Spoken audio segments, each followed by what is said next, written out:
संदीप, मुझे लगता है इसके कहने के राजनीतिक मायने मेरे समझ से बड़े साफ है। उनको अमित शाह को इस बात का पता है कि जनता प्रधानमंत्री के रूप में अभी भी नरेंद्र मोदी बहुत लोकप्रिय हैं और बड़ी संख्या में जनता ये चाहेगी कि प्रधानमंत्री नरेंद्र मोदी ही बने, बीजेपी की सरकार 2024 में आए। लेकिन राज्यों के चुनाव के बारे में शायद वो आश्वस्त दिखाई नहीं पड़ते, इसी के लिए उसको उन्होंने लिंक करने की कोशिश की है। हालांकि आपने जिन आंकड़ों का जिक्र किया, हम सबको पता है ऐसा होता नहीं है कि अगर आप विधानसभा चुनाव जीतेंगे तब आप लोकसभा चुनाव जीतने की आपकी जो गारंटी है, लेकिन वो जानबूझकर उसको लिंक कर रहे हैं। एक तरह से कहे जनता को भ्रमित किया जा रहा है, क्योंकि जिस बात का जिक्र मैंने अभी किया कि लोकसभा के लिए तो हम सबको पता है, सारे आंकड़े बताते हैं कि बीजेपी दूसरी पार्टियों की तुलना में लोगों की पसंद बहुत ज्यादा है। लेकिन अगर विधानसभा के चुनाव होते हैं तो वैसे है नहीं। कई विधानसभा चुनाव बीजेपी 2014 और 19 के बीच में हार चुकी है, लेकिन जब 2019 का चुनाव होता है, लोकसभा का चुनाव, तो बड़ी जीत हासिल करती है। मुझे लगता है इस वजह से राज्य के चुनाव को देखते हुए, छत्तीसगढ़ को देखते हुए, छत्तीसगढ़ के नजरिए से उन्होंने ये कहने की कोशिश की भाई छत्तीसगढ़ में भी जिताओ, अगर जिता दोगे तो 2024 सुनिश्चित हो जाएगा। हालांकि ऐसा होता नहीं है। और इसमें राम मंदिर का जिस तरह से लगातार अब जिक्र किया जा रहा है, बाकी मंदिरों का भी यहां पर उल्लेख किया जा रहा है, इसके मायने क्या निकाले जाएं? 1 जनवरी 2024 तारीख भी तय कर देना गृह मंत्री द्वारा, संदेश क्या दिया जा रहा है आम मतदाता? देखिए, मुझे लगता है ये बिल्कुल तय है। बीजेपी ने ये तय कर लिया है 2024 में उनका सबसे बड़ा मुद्दा क्या होने वाला है, और वो सबसे बड़ा मुद्दा होने वाला है, हमने राम मंदिर का निर्माण किया। राम मंदिर सिर्फ एक स्ट्रक्चर की बात नहीं हो रही है, वो देश में करोड़ों जनता की आस्था का सवाल है।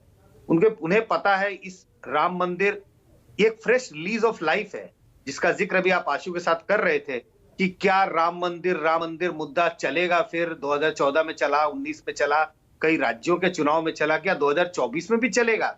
इसे चलाने के लिए कहते फिर से उसकी पॉलिशिंग की गई है। अब सिर्फ मुद्दा नहीं है, अब वो जनता के सामने कहे कि अब ये हकीकत है, जिन मुद्दों की हम चर्चा कर रहे थे, जिस मुद्दे की चर्चा जो कई सैकड़ों सालों से पेंडिंग था, भाई राम मंदिर बनना है, वो अब आपके सामने हकीकत है।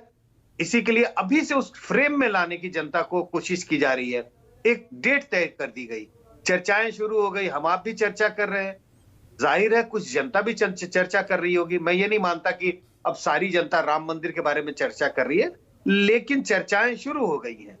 तो एक फ्रेम में लाना राम मंदिर और ये बड़ी उपलब्धि के रूप में बीजेपी उसको पेश कर रही है। इस वजह से उन्होंने एक तारीख की घोषणा कर, जो मैं पूर्वोत्तर के 4 राज्य हैं, फरवरी में चुनाव होने वाले हैं। संजय, मैं बिल्कुल पूर्वोत्तर को कमतर नहीं आंक रहा हूं, पर राजनीतिक लिहाज से जब सवाल पूछा जाए, क्योंकि वहां सीटें बहुत कम हैं और लोकसभा की तो इक्का दुक्का सीटें ही हैं, सबसे अहम चुनाव दरअसल मई में कर्नाटक में जो विधानसभा चुनाव होगा वो होने वाला है क्या 2024 की तैयारियों के लिहाज से, और जो ताल ठोकी जा रही है? संदीप, मुझे नहीं लगता 2024 के लिहाज से मैं कर्नाटक के चुनाव को सबसे अहम मानता हूं, लेकिन मैं कर्नाटक के चुनाव को अहम मान रहा हूं। किस वजह से? ये कांग्रेस के लिए बहुत इंपॉर्टेंट है। अगर कांग्रेस वहां चुनाव जीतती है तो उसके कई मायने हैं। एक तो इस बात का बल मिलेगा, भले ही उसका रिलेशनशिप हो या ना हो, कि ये जो भारत जोड़ो यात्रा की गई है उससे कांग्रेस का जनाधार बढ़ रहा है, अट्रैक्शन कांग्रेस के प्रति बढ़ रहा है, तो कांग्रेस की एक्सेप्टेबिलिटी बढ़ेगी।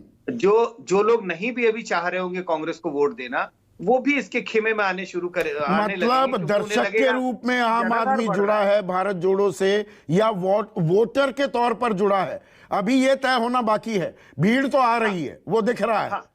हाँ, लेकिन कर्नाटक का चुनाव एक आर्टिफिशियल उसका जोड़ बताने की कोशिश करेगा। जब वो कर्नाटक में चुनाव जीतेंगे तो लोगों को लगने लगेगा कि इसका तो अब इलेक्टोरल डिविडेंड भी मिल रहा है। दूसरे राज्यों में भी कुछ मतदाता ऐसे जो हाशिए पर है, वो भी कांग्रेस की तरफ झुकने लगेंगे।